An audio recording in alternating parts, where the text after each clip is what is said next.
Amid the chaos of a defensive performance so bad it was barely fathomable, Jurgen Klopp may just have been nudged towards a decision that may yet benefit his Liverpool team. On the highlights reel of this strange game at the Emirates, a day on which neither team looked anywhere near good enough to win a Premier League, the late sending off of Liverpool defender Ibrahima Konate will not feature prominently. But it's important, nevertheless, because the Frenchman's one-game suspension may now force Liverpool manager Klopp to field what should really be his first-choice back four from this point on. Joe Gomez, back from injury yet again and performing terrifically well at left back to plug a hole left by Andrew Robertson's long absence, is a central defender at heart. When he is fit and firing, he's always been the best and most natural partner for Virgil van Dijk. And now that should come to pass. Liverpool's next game is at home to Burnley in the Premier League on Saturday, and if the Liverpool back four doesn't read Trent Alexander-Arnold, Gomez, Van Dijk, Robertson, then something very strange will have happened in the interim. Konate's form has been decent enough this season. He played very well, for example, when these two teams drew a much better game than this one on Merseyside in late December. But Gomez is a better footballer. He reads the game better and uses the ball better. From this point on, the 26-year-old should be presented with the opportunity to renew a central partnership with Van Dijk that has long been the best one at the football club. Liverpool were wretched from front to back at the Emirates and deserved nothing from this game. For all but a 10-minute period at the start of the second half, they were second best to Arsenal. Van Dijk epitomized his team's dreadfulness. The Dutchman was responsible for Arsenal's crucial second goal. He should simply have headed the long punt from deep away before it landed, and deflected the third through the legs of his own goalkeeper, Alisson Becker.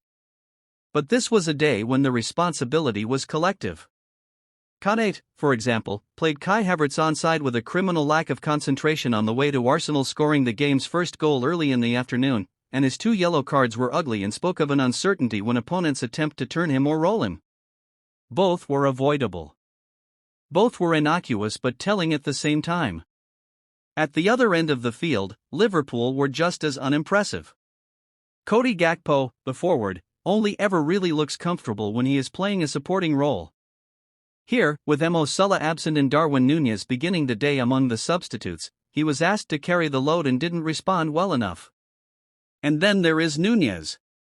So much talent. So much potential.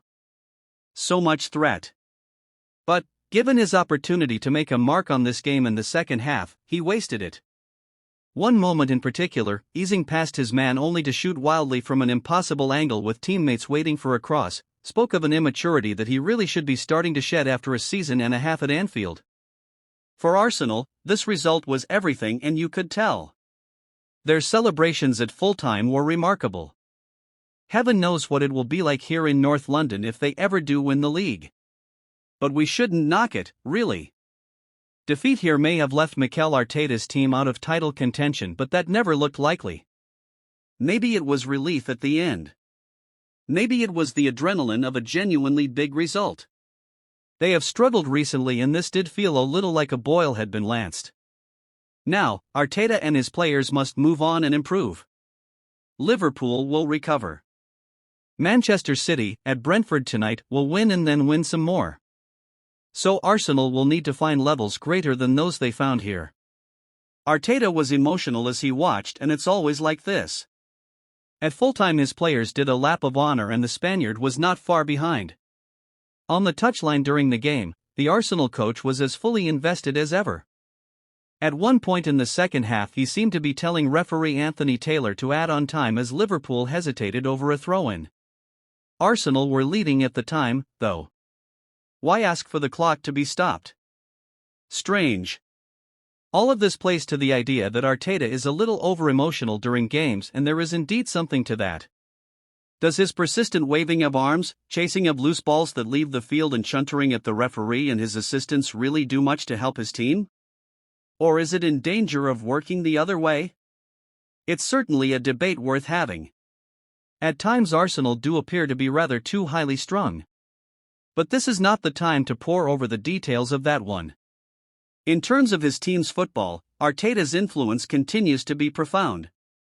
It is unlikely they will win the league this season. They may have a better chance in Europe. They are alive in the title race, though. Liverpool helped them with that, and this, it must be said, came out of nowhere.